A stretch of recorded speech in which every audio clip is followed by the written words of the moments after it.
Hey everybody, it's Mr. Gates, and I'm just sitting down to write some music for my sixth graders. They're going to be playing a concert in about 2 weeks, and we need a third piece of music, one that just kind of like rounds things out to be a contrasting style with what we already have. Let's get right to it. In the shower this morning, I did a little bit of thinking, what is in common between the two pieces that we're already playing? So then what can I change to make this third piece different? Can I use this piece as a teaching experience for the kids? Is it going to help them learn something new? So when I think 3/4, I think a waltz. I really want to feature the flutes and the glockenspiel. We have some killer percussionists in sixth grade band this year, so I want to take advantage of that and write a bell part that's really fun and can play well with the flutes to make kind of a really pretty melody. So I'm gonna make myself smaller here so you can kind of see what's going on. All right, so select all these measures. I'm gonna change the time signature to 3/4. Again, I'm using these crazy keyboard shortcuts. Key signature is gonna be B flat major. Boom. I'm gonna write down my melody before I forget, just kind of somewhere in the future. I could always move it around later. And then those are quarter notes, and I think it kind of went like this. And then this was a dotted half note. And then I think I'll take the dot away from this so you have a place to breathe. Flute players love to breathe. As a shortcut, I'm going to kind of copy, paste this over here. Da da da da da da da. And then maybe got to add some bars to the end. Da da da da da da da. Da da da da da da da. Bum bum bum bum bum bum. Da. And then rest for that last measure of the phrase. Cool. Here we go. Let's make an introduction. How about some dotted half notes? Dum, bum, bum, bum. Flutes can breathe in between those if they want. And then let's give the bells a little something. So this is the fifth and sixth of the scale degree. The bells can maybe give it 1 and 3, kind of like a da da da dum. But maybe we want to make that an octave higher.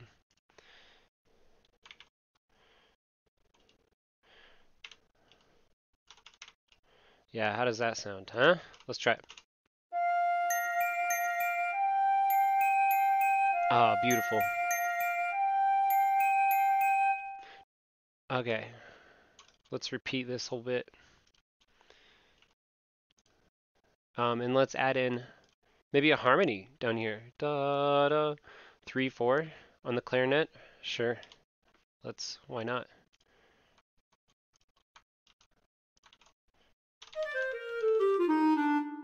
Here we go. What does that sound like?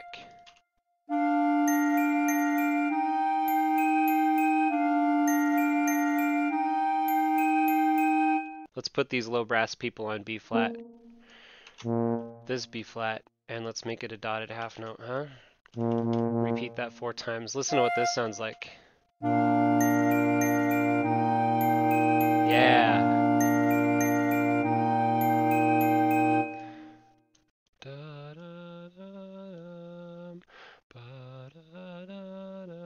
Altos, trumpets, they're going to play this melody that I just thought of. Da, da, da, da.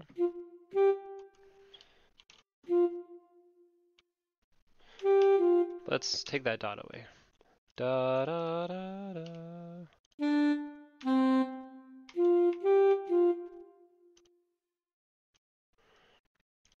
And let's give that to the trumpets too. And then boom chucks. If I could put a thing down here and a thing up here. You know, percussionists don't read a staff that looks like this. They don't. Like, percussionists, if you're watching this video, does your music ever look like just one line with stuff on top and stuff below? Not very often. Maybe if you're playing cymbals or something. We're going to change this to a 5-line percussion part. There we go. Doesn't that look more familiar to you? Okay, so boom chuck. So bass drum. Oh, what does bass drum read? I wish I had a score up right now. Here, let's Google like a score that we know. There we go. Yeah, bass drum first space, snare drum fifth space. So bass drum first, snare drum fifth. I want those stems to go the other way though. So I think bass drum could be there, snare drum could be there. Yeah, is that easy to understand? Sure hope so. Now that could be pretty boring. We could probably replace this with some eighth notes to make it just a little bit more interesting.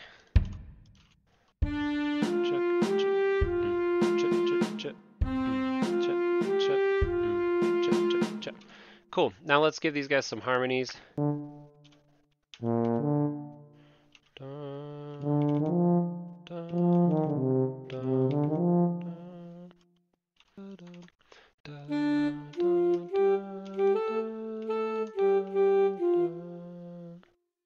Oh, but we can't play that note yet. We can't use that note. I can't use that. We don't know that yet. Okay.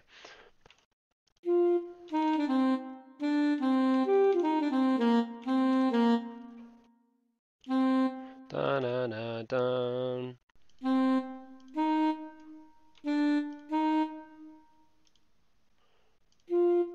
And then the trumpets, let's copy them.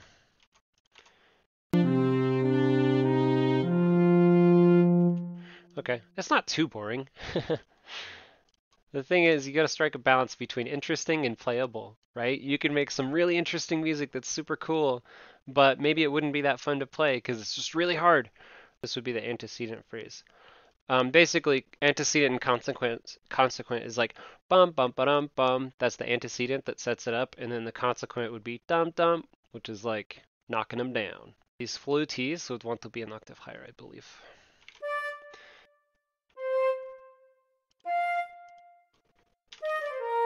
Yep. Let's just gotta change those last couple of notes there. Okay, cool. Now we're cooking, right? What kind of harmony can we have in there? Whatever happened to this melody? Oh, okay, that could be like a B melody. Okay, I can make this work. I think kind of a counter melody, counter rhythm. Dun dun dun dun dun dun. Bum bum bum bum bum bum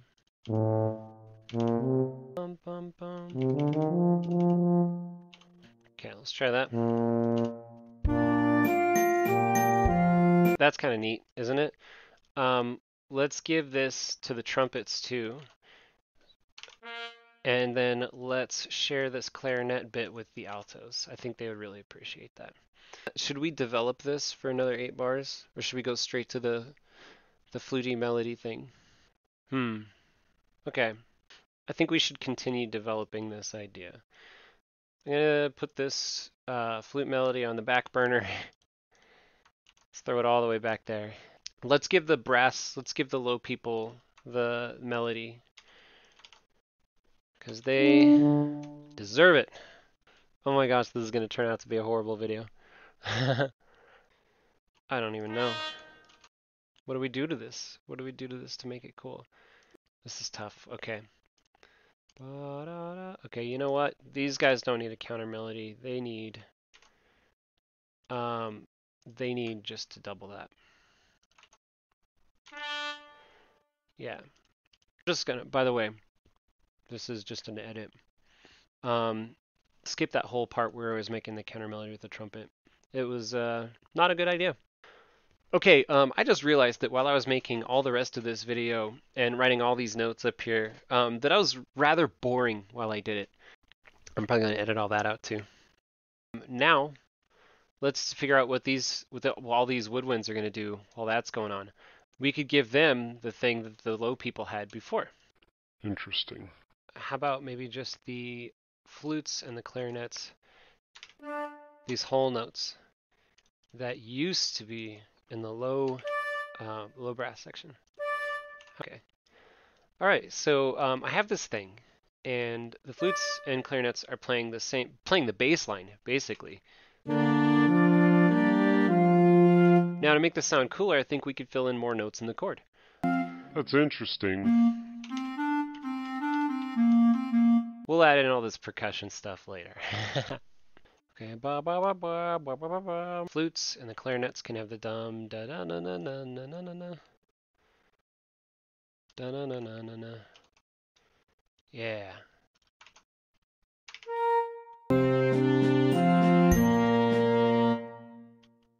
It's just so boring. I mean, okay.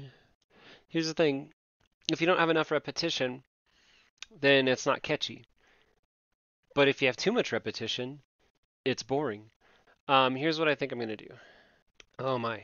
I'm gonna add a bunch of bars to this piece of music so that I can go back if I really need to. I'm gonna cut out everything from here to here. I'm gonna cut that out. I'll paste it way back there. And then I'm just gonna go and hopefully fix this with the melody that I wanted to start out with, actually. Okay. That needs okay, got it. I got it. I know what to do now. I'm gonna take out that whole chunk. I'm gonna put this chunk right here. I'm gonna start out with this chunk. Okay, this will be like our main jam. So after our introduction, we go straight to the flute thing, right? Okay, stay with me.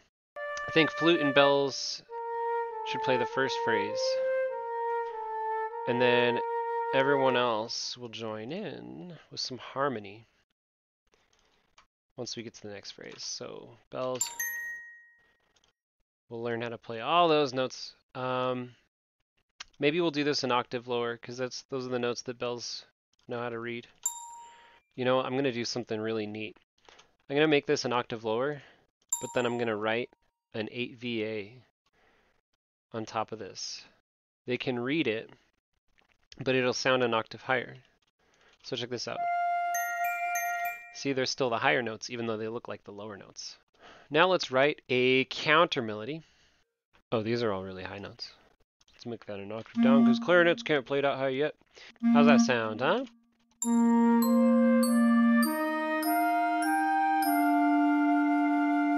Oh, beautiful, like angels. And then low brass, you get supporting chord tones. How's that gonna sound, huh? Here we go.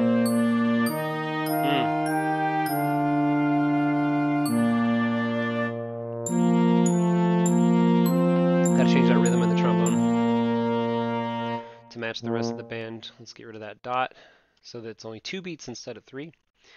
Cool. Really quick, I'm just gonna make a rehearsal mark right here, so we know, hey, everybody, will start measure 9. We know where measure 9 is. Speaking of rhythms, percussion just kind of they've been hanging out. Maybe they could play the triangle, huh? Yeah. Okay, trumpets, we still got to figure out something for trumpets to do, and the altos. Altos could probably double those clarinets. Maybe. You know, let's have altos double the low brass.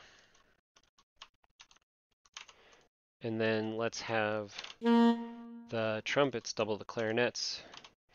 Now they're going to be piano. And that's going to be everybody's piano. Even low brass. Everybody's going to be piano here. This is really important for the balance of the piece. Moving on.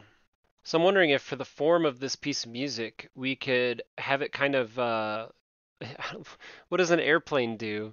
Or anything that flies? It starts out on the ground, and then it goes up in the air, and then it falls back to the ground again at some point, right? I think we could do that with this music. Because the flutes have this ascending melody, right? Da da da da da da dum. Like they're climbing, right? And then maybe we could have this B section that we pasted all the way over here, and then come back to the A section, and then end with something that sounds like the beginning. Copy that, paste it over here. Cha cha cha cha.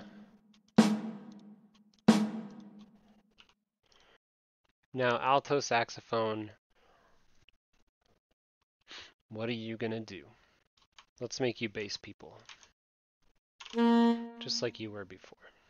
These are totally 8-bar phrases without much transitions in here. I think we should have a transition right here. Boom, boom, boom. Let's make these eighth notes.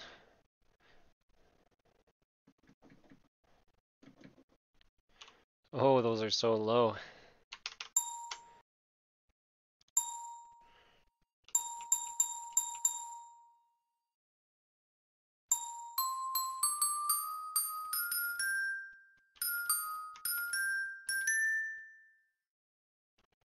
I'll put some kind of transition there, and then I'm going to copy all of this. By copy, I mean cut. I'm going to cut it and paste it right there. Boom. How does that transition work? Probably not very well. Dun, dun, dun, dun, dun.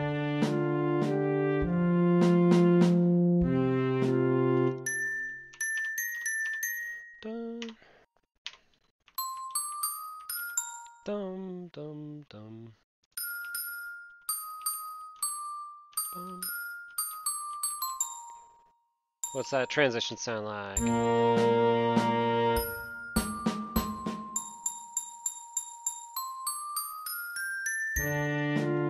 Yeah. Let's put the whole percussion section in there.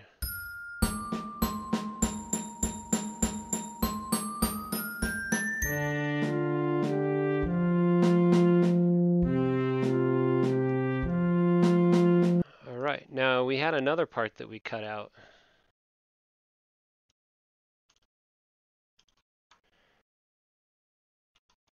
Let's put that over here.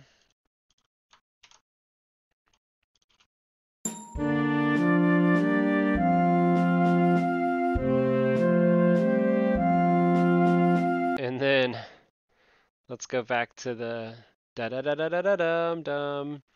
But let's invert like all of it because we're coming back to the ground, right? So how are we gonna do that? Let's start with just the flute part. This is gonna be a long piece of music, I think. If we want to invert this, then we're gonna start on G and go down to B flat.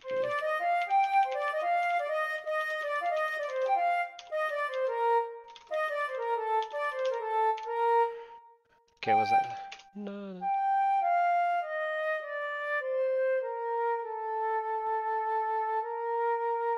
Yes. Yes. Okay.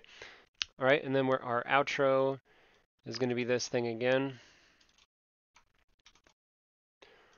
Only it's going to disappear. Okay, so we're going to start with this. Actually, no, yeah, we'll do it this way. We'll copy all this. We'll put it all here. And then we're actually going to put, we're going to have to change around the dynamics a little bit. But we're going to do that and then do this. We're going to put it backwards so that we have all the instruments, and then we're going to end with just the flutes, bells, and bass drum and triangle. Oh yeah, let's outline that chord. That's going to be sick. The bell player is going to have to learn those last 5 notes separately, kind of like especially. I should put a heads up that those notes are different. They'll figure it out, right? Yeah, we're going to have to really mess around with some of these notes, but we will give it a shot. How about we move 4 and 3? That's a 4 down to 3. Let's try that.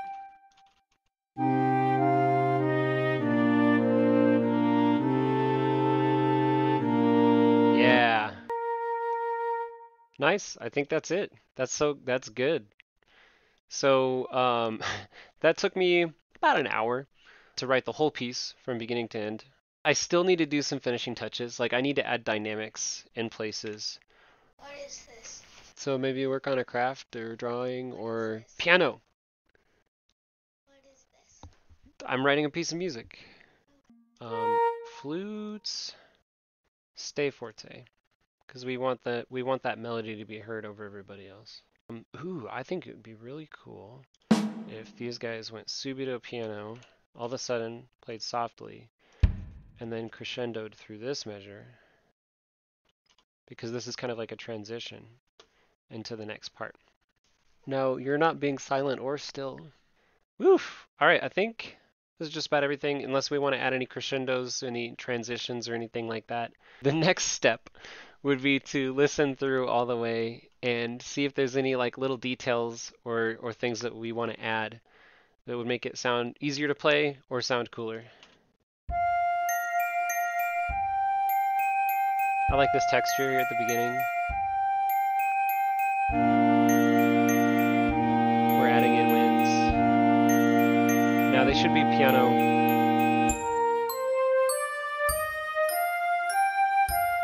Solo flute with glockenspiel. Because we want to be light, right? We want to be flying, and these are light instruments.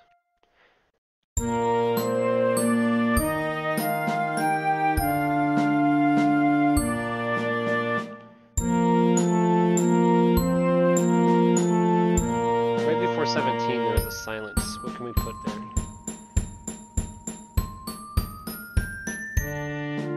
So we don't want to have too many just bars of silence.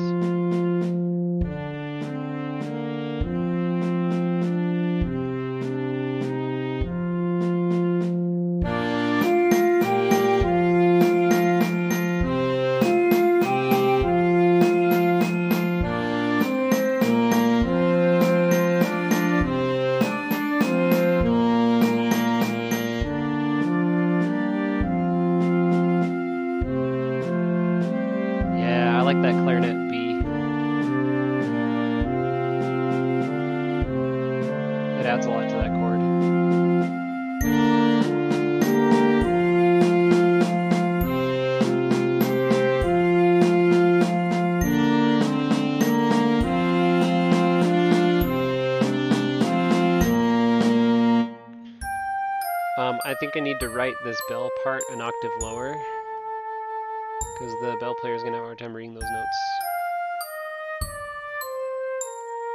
Oh, such a cool texture. Doesn't that give you the feeling we're landing now, right? We're descending. We're finishing it up.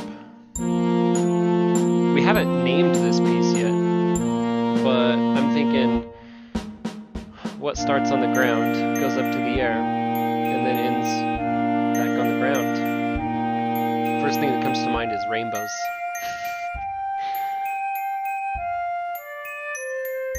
Rainbows are cool.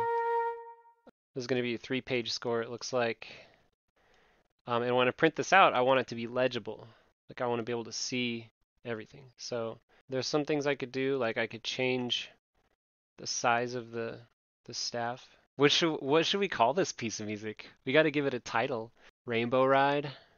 Maybe nothing to do with rainbows. Cloud Ride? Ride on clouds? Cloud. Let's ride a cloud. Up in the clouds? On top of the clouds. There we go. Final answer. On top of the clouds. Let's make it on top of the clouds. Who's the composer? Who wrote this piece of music? Gregory A. Gates wrote this piece of music. On top of the clouds, that's my name. Looks like it all fits on the page. The rehearsal marks are like right at the beginning of each system, which is wonderful. You got a lot of rest in there, clarinets. Sorry about that. That's so crowded. We can change the size. Maybe just have you rest occasionally, you know? Yeah, right there. Don't play. Back to the percussion part. We have some multi-measure rests now. It's looking a little bit more clean. All right, glockenspiel. This is a tough part, but so cool. Okay, cool. I think we're all done. I think we have ourselves an entire piece of music here. Right here, we have Up on Top of the Clouds by Gregory A. Gates, written and edited in an hour and a half on a Sunday afternoon. Enjoy.